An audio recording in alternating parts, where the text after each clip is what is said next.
أعوذ بالله السميع العليم من الشيطان الرجيم بسم الله الرحمن الرحيم اللهم صل على محمد عبدك ورسولك وعلى آل المؤمنين والمؤمنات والمسلمين والمسلمات۔ تو میں آپ کو بتا رہا تھا کہ اس پاکستانی کی شاپ پہ امیگریشن والوں نے ریڈ کیا اور وہاں پر ان کو کوئی ایلیگل کام کرنے والا نہیں ملا۔ تو انہوں نے پھر اس پاکستانی کو بتایا کہ ہم تو کوئی کارروائی نہیں کرنا چاہتے تھے، لیکن بار بار مسلسل ہمیں جو ہے نا کالز آئیں، اور پھر ہمیں یہ کسی نے کہا کہ اگر آپ نے ریڈ نہ کیا اس کی دکان پہ، اس کی شاپ پہ، تو ہم ہائر اتھارٹیز کو جو ہے نا آپ کی شکایت کریں گے۔ تو اس کی وجہ سے پھر انہوں نے کہا کہ ہم نے سوچا کہ آپ کی دکان کو چیک کر لیا جائے کہ کوئی ایسی ویسی بات تو نہیں ہے۔ لیکن جیسے کہ میں نے کہا کہ ہم پاکستانی جہاں پر بھی ہوں، پاکستان میں ہوں یا پاکستان سے باہر ہوں، تو لیگ پولنگ بہت زیادہ کرتے ہیں اور ایک دوسرے کو پھلتا پھولتا نہیں دیکھ سکتے۔ تو ذہنیت تو جیسے ہر جگہ پر ایک ایک جیسی رہتی ہے۔ چونکہ میں نے باہر کے ملکوں میں کافی وقت گزارا ہے، اس لیے میرے مشاہدے میں اور سننے میں بہت سے واقعات آتے رہتے تھے۔ واپس آتے ہیں بس کی طرف کہ اب وہ ساملی سلونی لڑکی جو ہے نا، وہ میں اور وہ اکٹھے بیٹھے تھے، لیکن میں دل ہی دل میں سوچ رہا تھا کہ مجھے بہت زیادہ محتاط رہنا چاہیے۔ صرف ایک آدھ گھنٹے کی واقعے سے مجھے اس لڑکی پر بہت زیادہ بھروسہ نہیں کرنا چاہیے۔ ہماری بس فرانس میں داخل ہو کر پیرس شہر کی طرف بڑھ رہی تھی۔ راستے میں ہماری بس نے ایک بار پھر اسٹاپ کیا۔ ہماری بس فرانس میں داخل ہو کر پیرس شہر کی طرف بڑھ رہی تھی۔ راستے میں میں نے ایک بار اس ٹوائلٹ جانا تھا، تو میں نہیں جا سکا۔ میں نے وہیں سے کافی اور ڈونٹ وغیرہ کھایا اور پھر واپس بس میں آ گئے۔ ہم نے ایک دوسرے سے کافی باتیں کی۔ میں نے اپنے بارے میں بتایا کہ میں ورلڈ ٹور کرنے نکلا ہوں، اور اس نے بتایا کہ وہ پڑھنے کے لیے انگلینڈ آئی تھی، لیکن بعد میں اس نے انگلینڈ میں رہنے کے لیے کیس داخل کر دیا تھا اور ابھی اس کے کیس کا فیصلہ نہیں ہوا تھا۔ میلبرن میں میرے ساتھ ایک سری لنکن لڑکا رہتا تھا جس کا نام منصور تھا۔ اس نے بھی آسٹریلیا میں رہنے کے لیے کیس کیا تھا، لیکن ایک دن اس سے بتایا کہ اس کا کیس جو ہے ریجیکٹ ہو گیا ہے، اور ود ان 1 ویک، ایک ویک کا نوٹس ملا تھا کہ وہ آسٹریلیا سے واپس سری لنکا چلا جائے۔ وہ سری لنکا سے تھا۔ میں چونکہ تقریباً ڈیلی نیوز پیپر وغیرہ پڑھتا تھا، تو میں ایک وکیل کی طرف سے ایڈ جو تھی وہ اس نیوز پیپر میں آتی تھی، تو اس میں انہوں نے ایڈ کیا تھا کہ ایون کہ اگر آپ کا کیس ریجیکٹ بھی ہو جائے امیگریشن کا، تو میں آپ کا کیس دوبارہ سے جو ہے نا وہ ٹیک اپ کر کے اس کی فائٹ کروں گا۔ اور اس نے دعویٰ کیا تھا کہ میں نے بہت سارے جو ریجیکٹڈ کیسز تھے وہ اس کو میں نے سولو کروا دیا تھا۔ تو میں نے منصور سے کہا کہ میرے ساتھ چلو، اس لائر سے ملتے ہیں اور جا کے اس سے بات کرتے ہیں، ہو سکتا ہے کہ وہ لائر جو ہے وہ تمہارے کسی کام آ جائے۔ تو ایک اور پاکستانی جو کہ ہمارے ساتھ ہی رہ رہا تھا، اس نے بڑے دعوے سے کہا کہ جب ایک دفعہ کیس ریجیکٹ ہو جائے تو پھر کوئی چانس نہیں ہوتا اور کہ کیس دوبارہ حل ہو جائے۔ میں نے سمجھا کہ شاید وہ پاکستانی آسٹریلین وکیل سے زیادہ قانون کو سمجھتا تھا، کہ وہ بڑے دعوے سے اور کانفیڈنس سے کہہ رہا تھا کہ ایک دفعہ کیس ریجیکٹ ہو جائے تو دوبارہ سے کیس جو ہے نا وہ ریوائیو نہیں ہو سکتا، یا اس کیس کو گورنمنٹ ٹیک اپ نہیں کرے گی۔ منصور بھی کہنے لگا کہ اب کوئی فائدہ نہیں ہے، میں واپس جانے کی تیاری کرتا ہوں۔ میں نے منصور کو کہا کہ ایک مرتبہ اگر تمہارا کیس ریجیکٹ ہو ہی چکا ہے، لیکن اس وکیل کے پاس جا کر مشورہ کرنے میں کوئی پرابلم تو نہیں ہے۔ There is nothing to lose, you not going to lose anything. آپ کا کیس تو ریجیکٹ ہو ہی چکا ہے، تو why student we gave it a try, ایک ٹرائی کرنے کی کر لیتے ہیں۔ اس جب اس وکیل نے یہ بھی لکھا تھا کہ اگر آپ کا کیس کامیاب ہو جائے تو پھر فیس ادا کریں، اس سے پہلے کوئی فیس نہیں ہے۔ تو یہ بھی میں نے منصور کو سمجھائی بات کہ you don't have to pay اینی تھنگ before the start of the case. This case جب آپ کا سالو ہو جائے گا، جب آپ کو سکسیزفل اور کمپلیشن ہو جائے گی اور آپ کا کیس جو ہے وہ سکسیزفل ہو جائے گا، پھر آپ کو پیسے دینے ہوں گے۔ ایون ہی کہ آپ کا کیس اگر ریجیکٹ ہوتا ہے تو اب بھی آپ کو کوئی پیسہ نہیں دینا پڑے گا۔ یہ بات منصور کی سمجھ میں آ گئی، اور اگلے دن ہم اس وکیل کے پاس ڈاکومنٹس وغیرہ لے کے چلے گئے۔ اس لائر نے ڈاکومنٹس لے کے کیس لڑنے کی حامی بھر لی۔ میرے لیے اس وکیل کا کیس کو لے لینا ہی کیس جیتنے کے مترادف تھا، کیونکہ وہ ویری ایکسپیرینسڈ اور جہاں دیدہ وکیل تھا، اور صرف وہی کیس لیتا تھا جس کے جیتنے کی امید ہوتی تھی۔ سری لنکن دوست کو ورک پرمٹ بھی مل گیا اور وہ سکون سے کام بھی کرتا رہا، اس کا کیس بھی چلتا رہا۔ 1 سال سے کم وقت میں اس سری لنکن دوست کا کیس کامیاب ہو گیا اور اس کو آسٹریلیا میں مستقل رہنے کی اجازت مل گئی۔ وہ میرا بہت شکر گزار ہو رہا تھا کہ میں نے اس کی مدد کی۔ تو دس از میں جسٹ وانٹ ٹو سے دس کیس کہ بھی وہ جو پاکستانی جو تھا وہ ہمیں بہت زیادہ ڈسکریج کر رہا تھا کہ کوئی ضرورت نہیں ہے لائر کے پاس جانے کی، یہ کیس ریجیکٹ ہو چکا ہے، اب یہ جو لڑکا ہے اس کو واپس سری لنکا جانا چاہیے. لیکن میرے انسسٹ کرنے پہ وہ لائر کے پاس گیا، لائر نے کیس ٹیک اپ کیا اور پھر اس کا کیس ون کر کے اس کو وہاں کی پرماننٹ ریزیڈنسی دلوا دی. اور پھر اس کی جو فیس بھی تھی وہ پھر اس لڑکے نے آہستہ آہستہ پے کی، یہ نہیں کہ اس کی فیس ایک دم سے پے کر دی، وہ جیسے جیسے اپنی کام سے سیلری لیتا تھا اس کو تھوڑا تھوڑے پیسے پے کرتا رہتا تھا. Okay so we come back to اپنی اوریجنل اسٹوری کی طرف کہ بس میں بیٹھے بیٹھے ہم کچھ دیر کے لیے آنکھیں بند کر کے اونگ بھی لیتے تھے. اسی طرح سے کرتے کراتے بس پیرس پہنچ گئی اور صبح بھی ہو گئی تھی. مجھے بھوک لگی تھی اور ناشتہ کرنے کو دل کر رہا تھا اور کافی بھی پینی تھی. اب میں اور وہ سانولی سلونی لڑکی ساتھ چل رہے تھے. پھر ایک جگہ بیٹھ کر ہم نے ناشتہ کیا اور کسی حد تک فریش ہو گئے. میرا ارادہ فرانس میں ایک آدھ دن رکنے کا تھا، تو میں نے اسے بتایا کہ میں نے ہوٹل میں کمرہ لینا ہے، لیکن پروگرام یہ بنا کہ ہم پہلے آئیفل ٹاور کو دیکھ لیں تو بعد میں اور کچھ کیا جائے. سنا تھا کہ فرانس کے لوگ انگلش بولنا پسند نہیں کرتے. Okay Eiffel Tower I am going to explain to you about the visit of Eiffel Tower. میں نے ایک آدمی کو جو کہ ہمارے پاس سے گزر رہا تھا انگلش میں پوچھا کہ آئیفل ٹاور جانے کے لیے بس وغیرہ کہاں سے ملے گی. وہ فرینچ بندہ تھا، تو اس نے مجھے انگلش میں ہی رپلائی کیا کہ ریلوے اسٹیشن نزدیک ہے، وہاں سے ٹرین لے کے آپ آئیفل ٹاور تک جا سکتے ہیں. میں نے اس کا شکریہ ادا کیا اور اسٹیشن کی طرف ہم بڑھنے لگے جو کہ بالکل ہی نزدیک تھا. وہاں سے ہم نے ٹرین کی ٹکٹس لیں اور پلیٹ فارم پہ آ گئے. زیادہ رش نہیں تھا، شاید کہ صبح کا وقت تھا اس لیے ٹرین آنے میں زیادہ وقت بھی نہیں لگا اور ہم ٹرین پر سوار ہو گئے. ایک دو سٹاپ پر رکنے کے بعد ٹرین آئیفل ٹاور کے سٹاپ پر پہنچ گئی. ہم اسٹیشن سے باہر آئے تو آئیفل ٹاور نظر آ رہا تھا، لیکن ابھی بھی ہمیں کافی چلنا پڑ رہا تھا. آئیفل ٹاور کے ارد گرد پارکس بنے ہوئے تھے اور ہریالی میں کھلے پھول بہت بھلے لگ رہے تھے. ہم نے ادھر کھڑے ہو کے کچھ پکچرز وغیرہ بنوائی اور پھر ٹاور کی طرف چلنے لگے. ہم جہاں سے چل کر ٹاور کی طرف جا رہے تھے وہ جگہ اونچی تھی اور ٹاور کی جگہ نیچے کی طرف تھی. کافی دیر چلنے کے بعد آخرکار ہم ٹاور تک پہنچ ہی گئے.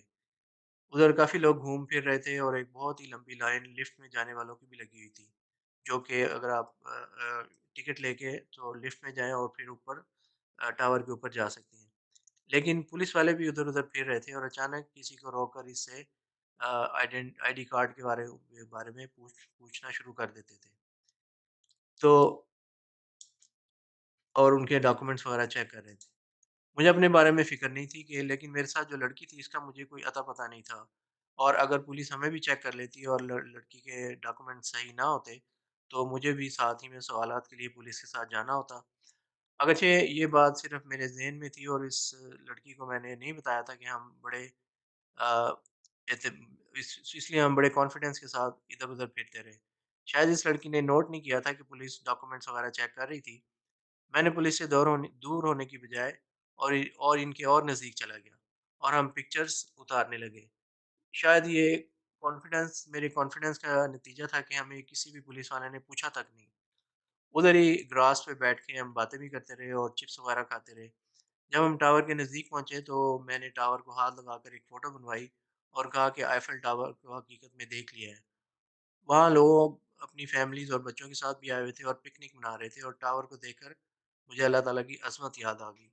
اللہ اکبر.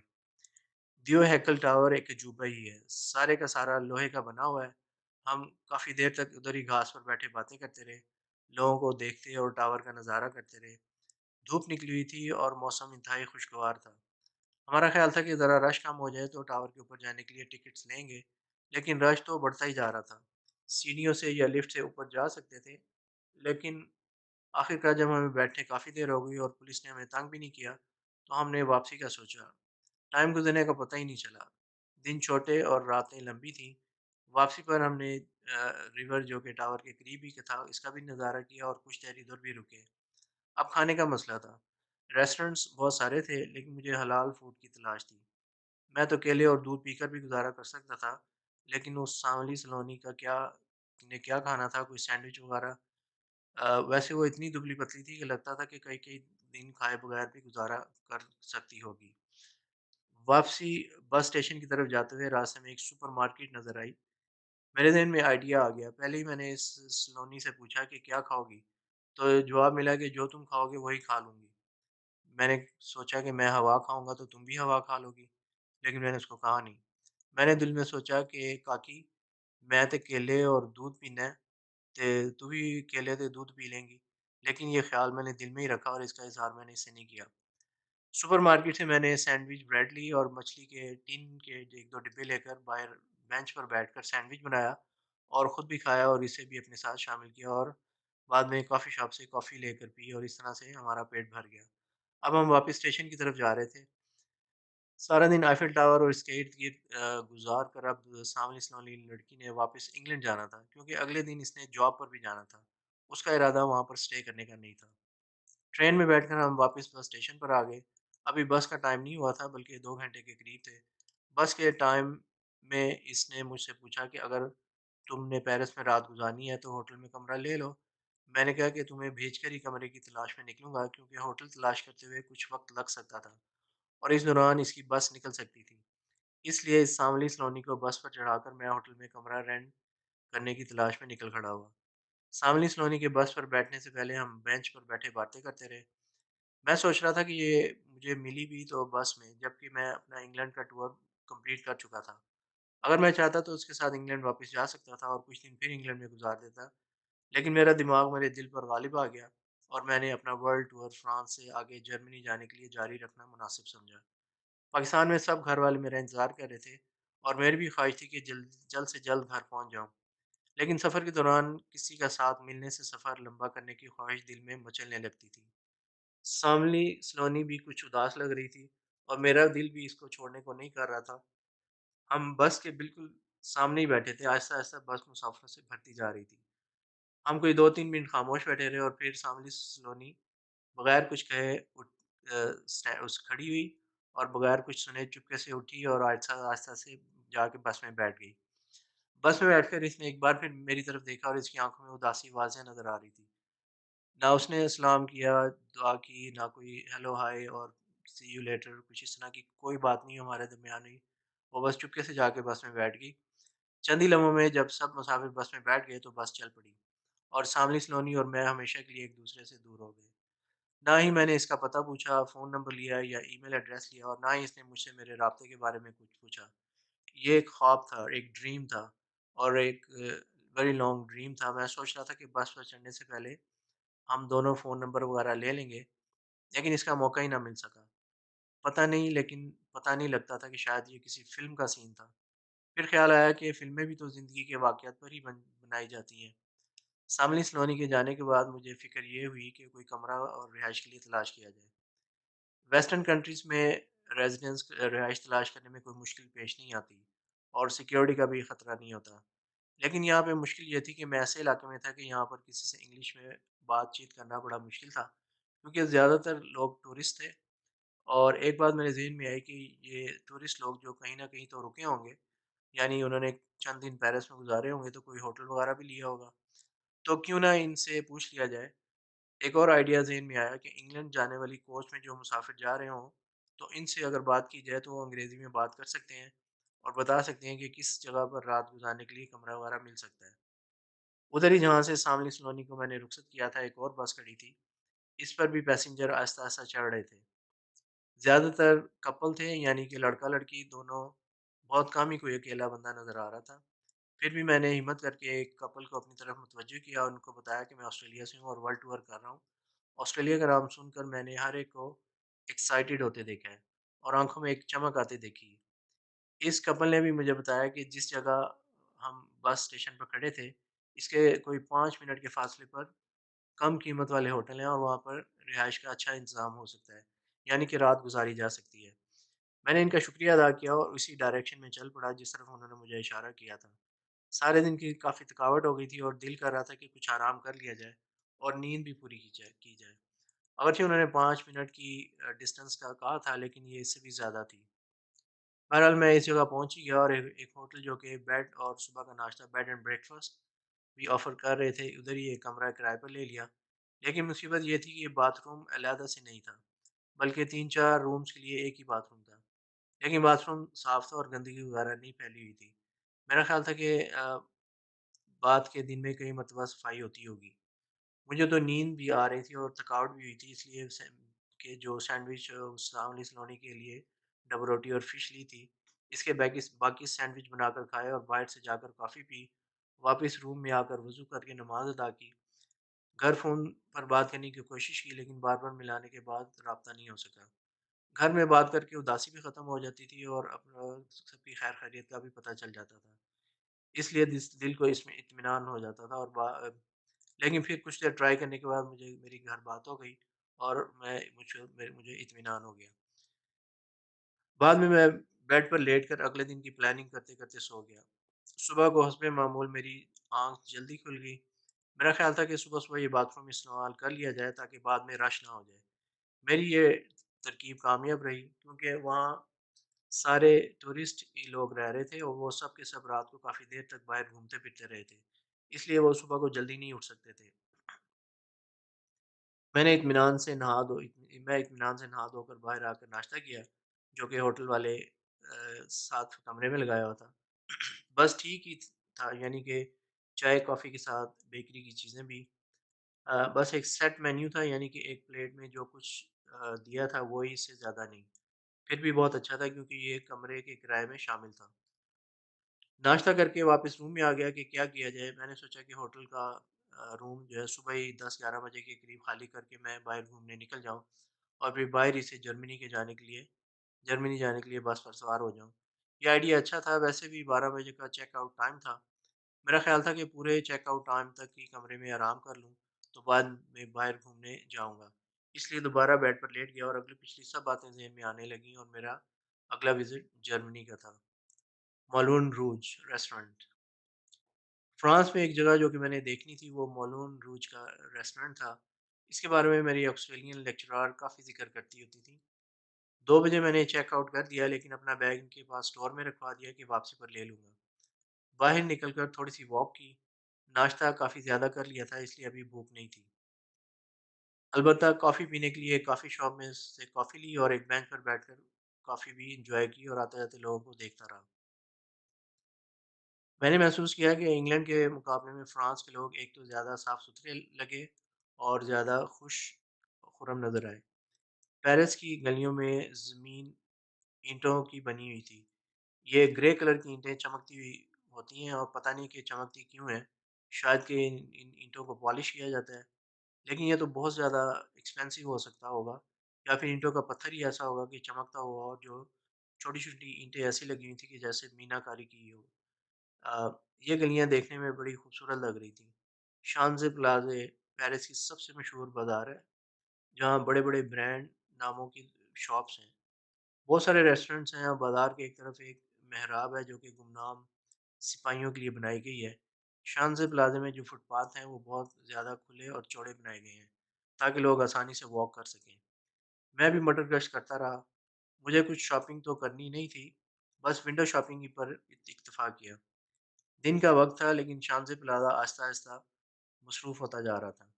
لوگ ہاتھوں میں ہاتھ ڈالے بے فکری سے گھوم رہے تھے، زیادہ تر کپل ہی نظر آ رہے تھے۔ فرانس ویسے بھی پرفیوم کے لیے اور فیشن کپڑوں کے لیے بہت مشہور ہے، لیکن مجھے پرفیوم کی کچھ زیادہ دکانیں نظر نہیں آئی۔ ہو سکتا ہے کہ میں اس علاقے میں گیا ہی نہ ہوں جہاں پر پرفیوم کی دکانیں ہوں۔ کافی دیر گھوم پھر کر کسی بینچ پر بیٹھ جاتا تھا۔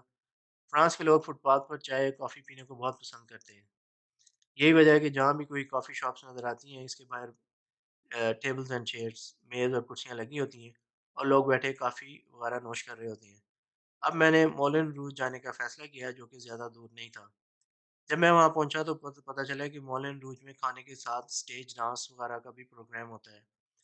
پہلے میرا خیال تھا کہ کافی پی لوں، لیکن یہ اس سٹائل کا عام ریسٹورنٹ نہیں تھا بلکہ یہ کیبرے ڈانس والا ریسٹورنٹ تھا اور یہ ڈانس وغیرہ کا پروگرام رات کو ہوتا تھا۔ باہر سے ہی مولن روج کو دیکھ کر تسلی کر لی، ایک سپر مارکیٹ دیکھ کر وہاں سے کیلے اور دودھ لے کر لنچ کیا۔ فرانس میں پارکس بہت زیادہ ہیں، بہت آرام سے کھانے پینے کی چیزیں لے کر پارک میں کسی کونے میں بیٹھ کر کھایا پیا، ادھر ہی نماز بھی ادا کی۔ فرانس میں کسی مسجد میں نہ جا سکا، پتہ نہیں کیوں، حالانکہ میری فرسٹ پریفرنس یہی ہوتی تھی کہ ہر ملک میں مسجد کو ضرور دیکھوں اور جا کر نماز ادا کروں، لیکن فرانس میں کسی مسجد میں نہ جا سکا۔ شاید کہ زبان کی رکاوٹ کی وجہ سے کہ لینگویج بیریئر، کسی سے پوچھ ہی نہ سکا۔ لیکن اگر میں کسی ٹیکسی والے سے کہتا تو وہ مجھے لازمی کسی نہ کسی مسجد میں لے ہی جاتا۔ سارا دن مٹر گشت کرتے کرتے بازاروں گلیوں میں گھومتے گھماتے شام ہو گئی اور میں واپس ہوٹل کی طرف چلا گیا۔ وہاں سے اپنا بیگ اٹھایا اور بس اسٹیشن کی طرف چل پڑا۔ بس اسٹیشن 24 گھنٹے جو ہے وہاں پر لوگ بسیں آتی جاتی رہتی ہیں، اس لیے اگلی بس لینے کے لیے بہت زیادہ انتظار نہیں کرنا پڑتا۔ شاید انگلینڈ سے وہ بس مسافروں کو اتار کر اور فرانس سے مسافروں کو لے کر جرمنی روانہ ہوگی۔ میں آپ کو جرمنی کے بارے میں بتاتا ہوں کہ میرا سفر جرمنی کی طرف، اوکے۔ میں بس اسٹیشن پر بینچ پر بیٹھ کر آتے جاتے لوگوں کو بھی دیکھتا رہا اور بس کا بھی انتظار کرتا رہا۔ پھر بس آ ہی گئی۔ میں چاہتا تھا کہ میں بس میں بیٹھ کر آرام سے ٹانگیں لمبی کر کے سکون سے نیند تھوڑی پوری کر لوں۔ واش روم وغیرہ سے فارغ ہو گیا تھا، اس لیے جیسے ہی بس آئی تو میں سب سے پہلے بس پر سوار ہو گیا۔ فرانس میں نے پاکستان اور ایشیا سے لوگوں کو زیادہ تعداد میں نہیں دیکھا، جیسا کہ انگلینڈ میں سکھوں کی بہت بڑی تعداد رہتی ہے۔ یہ بھی ہو سکتا ہے کہ میں ان علاقوں کو میں گیا ہی نہ ہوں اور دیکھا ہی نہ ہو، فرانس میں جہاں ایشین لوگ رہتے تھے۔ فرانس میں انگلینڈ کے مقابلے میں زندگی زیادہ خوبصورت محسوس ہوئی۔ زیادہ لوگوں کے چہروں پر ہنسی مسکراہٹ اور زندہ دلی نظر آئی۔ اگرچہ میں نے فرانس میں زیادہ لوگوں سے باتیں نہیں کی، لیکن جس جگہ پر گیا ادھر ہی لوگوں کو خوش و خرم پایا۔ موسم بھی بہت اچھا تھا، اس لیے بھی شاید لوگ خوش نظر آئے۔ دریا کے کنارے کافی لڑکے لڑکیاں خوش گپیوں میں کھانے پینے میں مصروف نظر آئے۔ دریا کا پانی بھی صاف تھا اور بدبو وغیرہ دریا میں نہیں تھی اور گندگی وغیرہ نظر نہیں آئی۔ فرانس میں بھی ٹورسٹ بہت بڑی تعداد میں آتے ہیں اور شاپنگ بھی خوب کرتے ہیں۔ اگرچہ پورے یورپ سے لوگ فرانس میں بھی سیاح کے ٹورسٹ کے طور پر آتے ہیں، لیکن ایک بہت بڑی تعداد جاپان سے بھی لوگوں کی فرانس میں آتی ہے۔ ٹورسٹ گھومتے پھرتے ہیں، خوب شاپنگ بھی کرتے ہیں۔ میں جرمنی جانے والی بس میں بیٹھ گیا تھا، میرے بعد میں کافی لوگ بس میں آ کر بیٹھے۔ میں نے اپنی سیٹ پر بیٹھ کر آنکھیں موند لی۔ یہاں پر بھی بس ڈرائیور بالکل اپنے پیچھے والی سیٹ پر نہیں بیٹھنے دیتے، اس لیے میں پہلے ہی ڈرائیور کے دوسرے والی سیٹ پر جا کر بیٹھ گیا تھا۔ کچھ ہی دیر کے بعد بس چل پڑی۔ تھوڑی سی دیر تک آبادی اور روشنیاں نظر آتی رہیں۔ پھر بس شہر سے نکل آئی اور اب دور دور روشنی کہیں نہ کہیں روشنی نظر آ جاتی تھی، وگرنہ ہر طرف اندھیرا ہی تھا۔ کچھ پتہ نہیں تھا کہ باہر کھیت، پہاڑ، میدان کیا تھے۔ جہاں سے ہم گزر رہے تھے مجھے وہاں میں نہیں بالکل نہیں پتہ چل رہا تھا کہ باہر کیا چیز ہے۔ مجھے آہستہ آہستہ نیند آنے لگی اور میری ساتھ والی سیٹ پر کوئی بھی نہیں بیٹھا تھا۔ پوری بس پوری طرح بھری نہیں ہوئی تھی، لیکن پھر بھی کافی سارے لوگ بس میں موجود تھے۔ سبھی یورپین تھے سوائے میرے۔ پتہ نہیں کتنی دیر نیند آ گئی اور میں سو گیا، اور کتنی دیر مجھے نیند آئی، شاید 1 گھنٹہ یا پھر خود ہی آنکھ کھل گئی۔ بس میں مکمل خاموشی تھی، صرف بس کے انجن کی گر گر کی آواز آ رہی تھی۔ بس میں اکا دکا چھوٹی چھوٹی لائٹیں بھی جل رہی تھیں، لیکن مدھم تھی اور کافی اندھیرا تھا۔ حسب معمول لڑکے لڑکیاں بس کے پچھلے حصوں میں اور سیٹوں میں بیٹھے ہوئے تھے۔ شاید میں ہی تھا جو کہ فرنٹ سیٹ کی طرف بیٹھا تھا، یا پھر جنہیں پچھلی جگہ پر کوئی سیٹ نہیں ملتی تھی وہ فرنٹ سیٹوں پر بیٹھتے تھے۔ بس نے جرمنی تک پہنچتے ہوئے 2 بار سٹاپ کیا، اور یہ سٹاپ حسب معمول پیٹرول اسٹیشن پر ہوتا تھا، کہ جہاں پر کھانے پینے کے ریسٹورنٹ بھی تھے اور واش روم کی فیسلٹیز وغیرہ بھی موجود تھی۔ تقریباً 10 گھنٹے کا جرنی تھا۔ زیادہ تر رات ہی میں سفر گزرا، اس لیے کوئی خاص بس سے باہر کا پتہ نہیں چل سکا۔ لیکن صبح کے وقت جب سورج نکل رہا تھا اور روشنی پھیل رہی تھی، اس وقت باہر دیکھنے کا موقع ملا۔ باہر کا نظارہ بہت حسین تھا، دور دور تک کھیت اور سرسبز میدان نظر آتے تھے۔ میں نے صبح کی نماز ایک پیٹرول اسٹیشن پر ادا کی۔ میں نمازوں کے بارے میں بہت محتاط رہتا تھا۔ مجھے نہیں یاد کہ میں نے دوران سفر کوئی نماز قضا کی ہو، اس لیے مجھے کبھی کوئی مشکل پیش نہیں آئی تھی۔ ہر وقت باوضو رہتا تھا، جب بھی واش روم گیا فوراً ہی وضو بھی کر لیتا تھا۔ یہی وجہ تھی کہ جب میں کسی نماز کا وقت ہوتا تھا تو کسی صاف جگہ پر کھڑا ہو کر قصر نماز ادا کر لیتا تھا۔ ہماری بس فرینکفرٹ کے بس اسٹیشن پر صبح کے وقت پہنچی۔ حسب معمول ہر طرف صفائی ستھرائی نظر آ رہی تھی، گرد بٹی وغیرہ کا جیسے تو کوئی نشان ہی نہیں تھا۔ بس سے اتر کر میں کھانے پینے ناشتہ کرنے کے موڈ میں تھا۔ ابھی کافی صبح کا وقت تھا اور ابھی آفیسز اور اسکول کالجز وغیرہ کی ٹریفک شروع نہیں ہوئی تھی۔ میں نے فٹ پاتھ پر ایک طرف چلنا شروع کر دیا۔ کچھ دکانیں جیسے کہ جنرل اسٹور وغیرہ ہوتے ہیں وہ نظر آئے. ادھر ہی کافی شاپس بھی تھیں لیکن ابھی رش نہیں تھا. کچھ جرمن لوگ جنہوں نے جینز اور جیکٹس وغیرہ پہنی ہوئی تھی اور سر منڈے ہوئے تھے نظر آئے. اس سے مجھے جرمنی کے اسکن ہیڈ یاد آ گئے، یعنی کہ جن کے انہوں نے ٹنڈ کرائی ہوتی ہے ان کو اسکن ہیڈ کہتے ہیں. یہ لوگ مار کٹائی اور دنگا فساد کرنے سے بالکل نہیں گھبراتے اور اچانک ہی لڑائی شروع کر دیتے ہیں.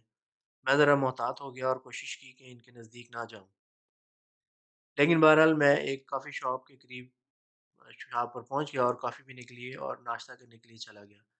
اس سے میں نے ان اسکن ہیڈ کا سامنا کرنے سے بچ گیا. کافی کے ساتھ کچھ کراسنٹ وغیرہ بھی کھائے اور پیٹ بھر گیا اور کافی اطمینان ہو گیا. اب مجھے کسی ہوٹل کی تلاش تھی جہاں جا کر میں کچھ دیر کے لیے آرام کر سکتا تھا. پھر میں فٹ پاتھ کے اوپر ایک طرف میں نے چلنا شروع کر دیا. اب میں تقریباً بس اسٹیشن سے جس پر میں فرانس سے آیا تھا اس کے دوسری روڈ کی طرف چل رہا تھا. ادھر ہی میں نے ایک بلڈنگ دیکھی جس کا باہر کا حصہ احاطے کی طرح تھا، یعنی کہ بلڈنگ کے باہر ایک بہت بڑا گیٹ لگا ہوا تھا. اس بلڈنگ کے باہر ہی فٹ پاتھ پر ایک کیبن سا بنا ہوا تھا جس میں سے جرمنی کے لڑکے لڑکیاں کبھی اندر جا رہے تھے اور کبھی باہر آ رہے تھے. پاکستانی لڑکوں سے ملاقات. ان کے عجیب حلیے تھے، یعنی کہ بالوں کا عجیب سا سٹائل تھا اور جینز وغیرہ ہی پہنی ہوئی تھی. سمجھ نہیں آئی کہ اتنی صبح صبح یہ لوگ اس کیبن کے اندر جا کر کیا کر رہے تھے. میں بڑے محتاط طریقے سے اس کیبن کے قریب سے گزر کے آگے کی طرف بڑھ جا رہا تھا کہ اس بلڈنگ سے جس کا دروازہ احاطے کی طرح تھا وہ دو لڑکے باہر آتے ہوئے نظر آئے. وہ دیکھنے میں پاکستانی لگ رہے تھے. میں نے چلتے چلتے انہیں سلام کیا اور اردو میں کہا کہ کیا حال ہے، تو انہوں نے سلام کا جواب دیا اور اردو میں ہی جواب دیا کہ ٹھیک ہے. میں ان کی طرف سے جواب سن کے بہت خوش ہوا اور ان کے پاس ہی کھڑا ہو گیا اور باتیں شروع کر دیں. سب سے پہلے میں نے ان کو بتایا کہ میں ورلڈ ٹور کر رہا ہوں اور انہوں نے بتایا کہ وہ اسٹوڈنٹ ہیں اور پارٹ ٹائم کام بھی کرتے ہیں. جس بلڈنگ سے وہ نکلے تھے یہ ایک مصلی یعنی نماز پڑھنے کے لیے مسلمانوں نے مل کے بنایا ہوا تھا اور وہ جگہ لی ہوئی تھی اور کافی مسلمان وہاں پر آ کر نماز ادا کرتے تھے اور جمعے کی نماز بھی ادا کی جاتی تھی. وہ دونوں لڑکے وہاں سے کافی دور رہتے تھے، اس لیے کل رات کو جب وہ یہاں نماز ادا کرنے آئے اور کچھ لوگوں سے ملنے آئے تو انہیں واپسی کے لیے کافی دیر ہو گئی، جس کی وجہ سے وہ رات کو اس مسجد میں ہی رک گئے تھے. میں نے ان سے ہوٹل وغیرہ کے بارے میں پوچھا تو وہ دونوں ایک دوسرے کی طرف دیکھنے لگے اور آنکھوں ہی آنکھوں میں ایک دوسرے سے باتیں اور مشورہ کرنے لگے. پھر ایک نے مجھے کہا کہ آپ ہمارے ساتھ چلیں اور جتنے دن بھی رہنا ہو تو آپ ہمارے ساتھ رہ لیں. میرا ارادہ ایک دو راتیں گزارنے کا ہی تھا، لیکن میں نے ان سے کہا کہ انہیں میری وجہ سے تکلیف ہوگی، لیکن انہوں نے کہا کہ تکلیف کی بجائے انہیں خوشی ہوگی کہ میں ان کا مہمان ہوں گا. وہ اپنے گھر ہی جا رہے تھے اور مجھے بھی ساتھ چلنے کو کہا. میں نے ایک لمحے کے لیے ذہن میں سوچا کہ ان کے ساتھ جاؤں کہ نہ جاؤں.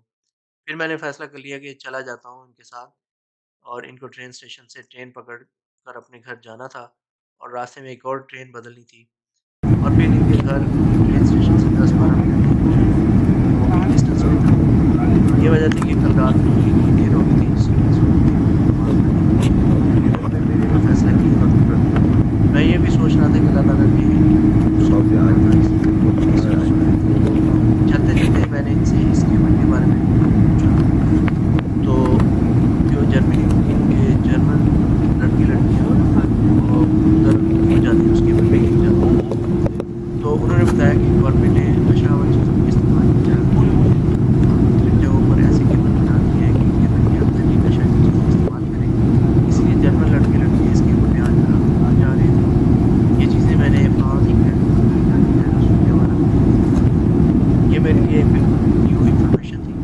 میں سوچ رہا تھا کہ وہ ان پاکستانیوں کے ساتھ جانے کا فائدہ ہی تھا جو اس میں مجھے بتا سکتے تھے کہاں کہاں مجھے جانا چاہیے اور کیا کیا دیکھنا چاہیے. فرانس کے مقابلے میں جرمنی میں اس وقت تک زیادہ تر لوگ محسوس نہیں کر رہا تھا جب تک کہ مجھے دو پاکستانی نہ ملے. میرا خیال تھا کہ YMCA میری ضرورت پورا کرے گا، لیکن اس کی نوبت نہیں آئی. ہم ٹرین اسٹیشن کی طرف چل پڑے جو کہ 5 منٹ کی فاصلے پر تھا. راستے میں میں نے دیکھا کہ بہت پرانی پرانی بلڈنگس اور مجسمے اور پرانے پرانے گھر اور سڑکیں تھے. میں نے ان سے پوچھا کہ جرمنوں نے اپنے ورثے کو بہت زیادہ سنبھال کے رکھا ہوا ہے، تو انہوں نے جو جواب دیا اس وقت میں حیران ہوا. انہوں نے بتایا کہ دراصل وہ ساری بلڈنگس مجسمے وغیرہ نئی پرانے نہیں ہیں، کیونکہ سیکنڈ ورلڈ وار میں زیادہ تر جرمنی میں انقلاب کی شامل ہو گئی تھی اور فرینکفرٹ سارے کا سارا انقلاب ختم ہو گیا. لیکن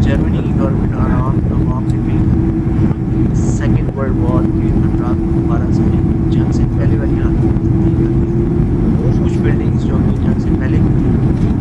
یہی وجہ تھی کہ پرانی عمارت جس میں دراصل نئے تھے لیکن ویسے بنایا گیا تھا جو پرانے جرمنی کے جنگ کے بعد حیرت انگیز طریقے سے ترقی نہیں تھی اور حقیقت میں دن اور رات چوکی والے مسئلے کو درست کر دیا. مجھے وہاں کی ہر چیز پر پائیداری اور مصیبت تھی. ٹرین اسٹیشن بھی بڑے بڑے اور کھلے تھے. ٹنلز وغیرہ نہیں بنی. آنے جانے کے لیے راستوں میں جیسے کہ فرانس میں نے دیکھا بہت سارے ٹنلز موجود تھے ٹرین اسٹیشنس کے. اس طرح سے جرمنی میں نے ٹنل نہیں دیکھا اوپن ایئر اسٹیشنس تھے. جرمنی کے ٹرین اسٹیشن کافی خوشادہ اور اوپن ایئر تھے. اسٹیشن پر بہت سارے لوگ ادھر ادھر آ جاتے ہیں خوشحالی کے ساتھ کیونکہ ٹکٹیں نہ صرف ایک ایک ٹکٹ سے لے سکتے ہیں بلکہ مشینیں جو لگتی تھی وہاں سے بھی ایک ٹکٹ سائن پڑی تھی وہاں سے بھی ٹکٹس لے سکتے تھے. یہی وجہ تھی کہ اسٹیشن پر بہت سارے لوگ تھے اور جو میٹنگ آسانی تھی. مجھے لگ رہا تھا کہ لباس کے مقابلے میں جرمنی کے لوگ فرانس اور انگلینڈ کے مقابلے میں زیادہ خوش لباس نہیں تھے. زیادہ تر جینس ایک جیکٹ ہی پہنے اور لڑکیاں اور لڑکیوں کے یہ بھی ہو سکتا تھا کہ آفس ٹائم نہیں تھا جبکہ لوگ سوٹ وغیرہ پہنتے تھے. ایک اور بات میں نے نوٹ کی ہے کہ جرمن خاص ظاہر ہے کہ سفید رنگت کے ساتھ جرمن بہت غلط ٹرینیں نہیں تھیں انگلینڈ کے مقابلے میں جہاں میں نے کچھ ٹرینیں پرانے اسٹائل جو کہ چلتے ہوئے چھوٹی ہوا. اوکے میں اب اس ویڈیو کو یہاں پہ نیکسٹ ویڈیو میں آپ کو اپنے دو پاکستانی اسٹوڈنٹ کے پاس ساتھ لے کر جانے کے واقعات اور فردی باتیں جو ہیں وہ بہت شکریہ آپ کا کہ آپ نے سنا.